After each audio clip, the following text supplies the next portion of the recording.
And away from the political news now, the last of about 2,800 power customers are getting their lights back on right now in Albany. Tuesday's power outage began a long ordeal, especially for about 75 people who live on Yates Street in the city, and that's where Craig Smith is tonight. Craig, what's going on? Have they got it back yet? Yeah, they're back in there, and they're cool, too. The fans are running, and the ones that have AC have those running tonight, Liz. The people who live here might have had their power back on here at St. Vincent's Apartments around 3 a.m., but something went wrong. One by one, the 60 units here each began to get their power back this afternoon.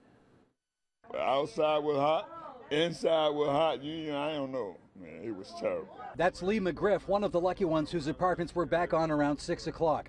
Even knowing how heat has killed people in places like Chicago, he was desperate for sleep and stayed here last night. Yes, I was taking a chance by laying down. And my wife told me, she said, you need to get up and come outside. I said, no, that ain't my place.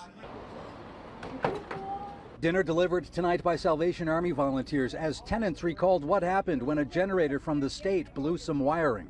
It's too powerful for the building. The building is 200, the unit was 400.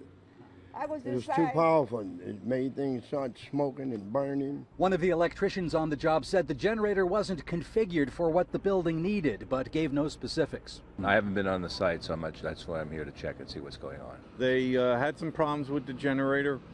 I believe it was the wrong size. National Grid said the problem started with an underground cable failure along Madison Avenue between South Lake and Robin, but the company doesn't say why the cable failed. At a nearby restaurant, food was cooking, but the stools were up and the doors locked, and the manager offered coupons, hoping customers come back. You're looking at 3 days of no electric, refrigeration, all that kinds of stuff. You pretty much got to start from scratch, so.